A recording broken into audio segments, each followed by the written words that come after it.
Libro Conducción del Niño. Capítulo 50. ¿Qué comprende la verdadera educación? Los alcances de la verdadera educación. La verdadera educación significa más que seguir cierto curso de estudios. Es amplia. Incluye el desarrollo armonioso de todas las facultades físicas y mentales. Enseña a amar y temer a Dios, y es una preparación para el fiel cumplimiento de los deberes de la vida. Incluye no solamente la disciplina mental, sino el adiestramiento que asegure una moral sana y un comportamiento correcto. La primera gran lección de toda educación consiste en conocer y comprender la voluntad de Dios.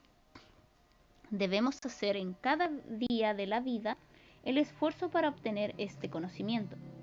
Aprender la ciencia por la sola interpretación humana es obtener una falsa educación. Pero el aprender de Dios y de Cristo es conocer la ciencia del cielo. La confusión que se nota en la educación proviene de que la sabiduría y el conocimiento de Dios no han sido ensalzados. Influir contra la rivalidad egoísta y la ambición. En semejante momento, ¿cuál es la tendencia de la educación dada, la que motivo se dirige más a menudo? A la complacencia del yo. Gran parte de la educación dada es una perversión del arte pedagógico. La verdadera educación es una influencia que contrarresta la ambición egoísta, el anhelo de poder, la indiferencia hacia los derechos y las necesidades de la humanidad, que constituyen una maldición de nuestro mundo. El plan de vida de Dios tiene un lugar para cada ser humano.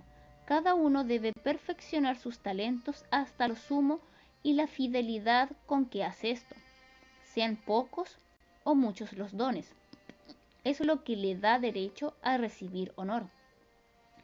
En el plan de Dios no tiene cabida la rivalidad egoísta.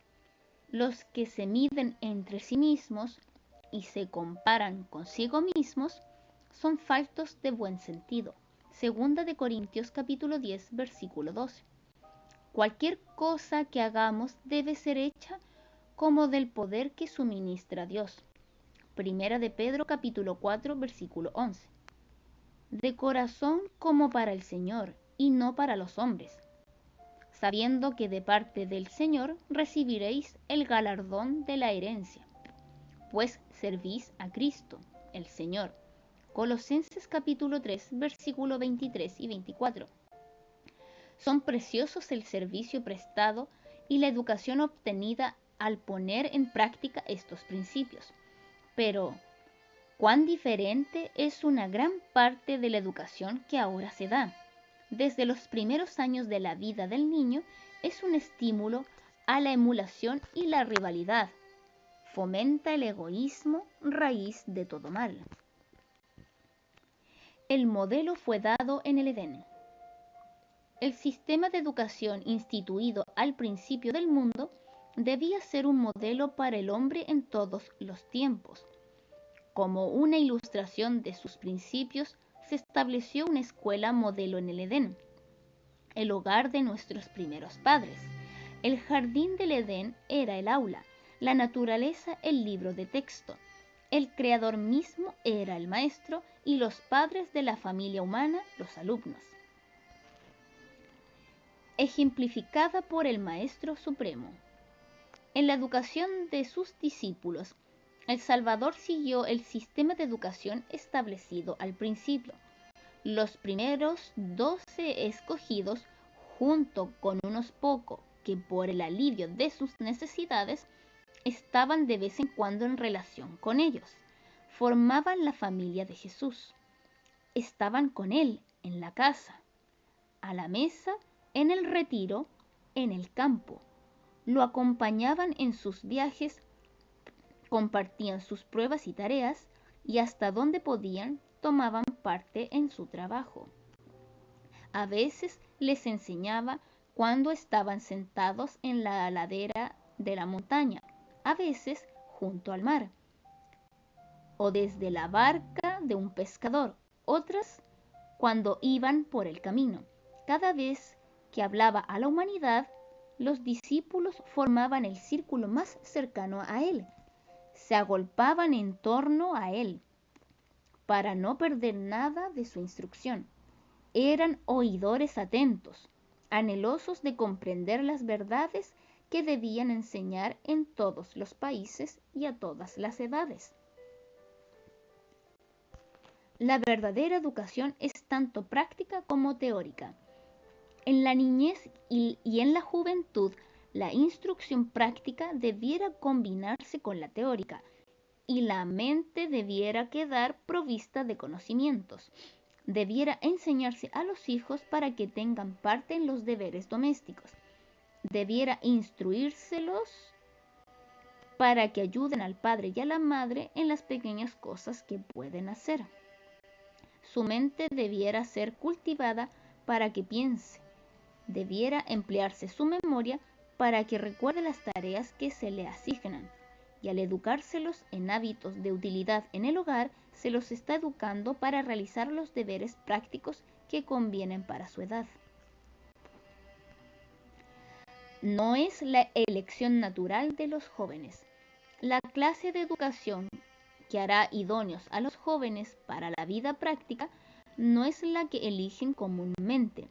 Ellos insisten en sus deseos, sus gustos y disgustos, sus preferencias e inclinaciones.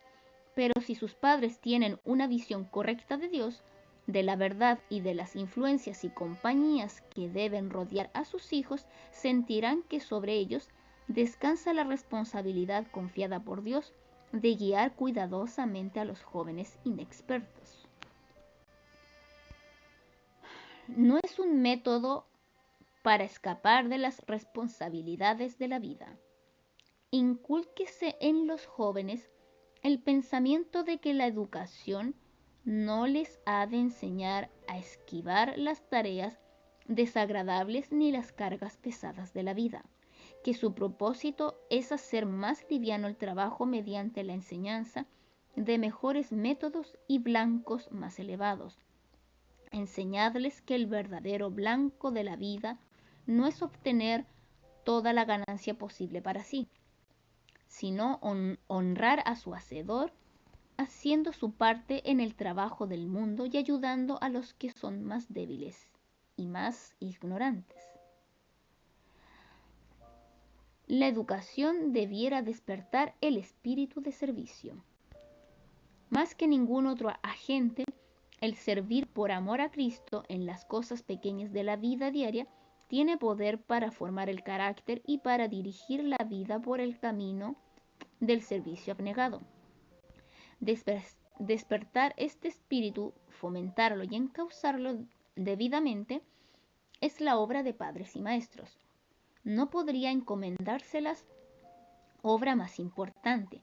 El espíritu de servicio es el espíritu del cielo, y en cada esfuerzo que se haga para fomentarlo y alentarlo, puede contarse con la cooperación de los ángeles. Una educación tal debe basarse en la palabra de Dios. Solo en ella se exponen plenamente los principios de la educación. Debe hacerse de la Biblia el fundamento del estudio y de la enseñanza. El conocimiento esencial es el conocimiento de Dios y de aquel a quien envió. La educación moral está por encima de la cultura intelectual. Los niños necesitan grandemente la debida educación a fin de poder ser útiles en el mundo, pero cualquier esfuerzo que ensalce la cultura intelectual por encima de la moral va descaminado. Instruir, cultivar, pulir y refinar a los jóvenes y los niños debiera ser la preocupación principal de padres y maestros. Su propósito es la edificación del carácter. La más alta educación es la que imparte un conocimiento y una disciplina que conducen a un mejor desarrollo del carácter y prepara al alma para aquella vida que se mide con la vida de Dios. En nuestros cálculos no debe perderse de vista la eternidad. La más alta educación es la que enseña a nuestros niños y jóvenes la ciencia del cristianismo, la que les da un conocimiento experimental de los caminos de Dios y les imparte las lecciones que Cristo dio a sus discípulos acerca del carácter paternal de Dios. Es una preparación que dirige y desarrolla. Hay una época para desarrollar a los niños y otra para educar a los jóvenes. Es esencial que en la escuela se combinen ambas en extenso grado. Se puede preparar a los niños para que sirvan al pecado o para que sirvan a la justicia. La primera educación de los jóvenes amolda su carácter tanto en su vida secular como en la religión. Salomón dice: instruye al niño en su carrera, aun cuando fuere viejo no se apartará de ella. Proverbios capítulo 22, versículo 6. Este lenguaje es positivo. La preparación que Salomón recomienda consiste en dirigir, educar y desarrollar. Para hacer esta obra, los padres y los maestros deben comprender ellos mismos el camino por el cual debe andar el niño. Esto abarca más que tener simplemente un conocimiento de los libros. Abarca todo lo que es bueno, virtuoso, justo y santo. Abarca la práctica de la templanza, la piedad, la bondad fraternal y el amor mutuo y hacia Dios. A fin de alcanzar este objeto, debe recibir atención la educación física, mental, moral y religiosa de los niños. Prepara obreros para Dios. Sobre los padres y las madres descansa la responsabilidad de dar una educación cristiana a los hijos que les han sido confiados. En ningún caso deben permitir que ninguna ocupación absorba de tal modo su tiempo y sus talentos que sus hijos queden a la deriva hasta que se separen de Dios. No han de permitir que sus hijos caigan en las manos de incrédulos. Han de hacer todo lo que está en su poder para apartarlos del seductor espíritu del mundo. Han de prepararlos para que lleguen a ser colaboradores con Dios. Han de ser la mano humana de Dios que los prepare a ellos y a sus hijos para una vida eterna.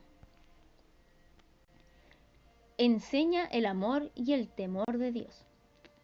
Padres cristianos, por amor de Cristo, ¿no examinaréis vuestros deseos, vuestros propósitos para vuestros hijos y comprobaréis si soportarán la prueba de la ley de Dios?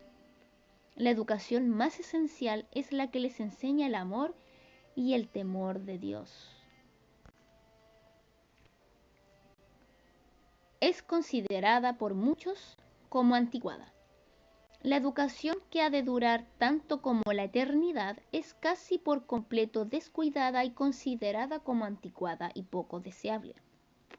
La educación de los niños para que emprendan la obra de edificar el carácter teniendo en cuenta su bien presente, su paz y felicidad presente, y para guiar sus pasos en el sendero señalado para los redimidos del Señor, es considerada como pasada de moda y por lo tanto como no esencial.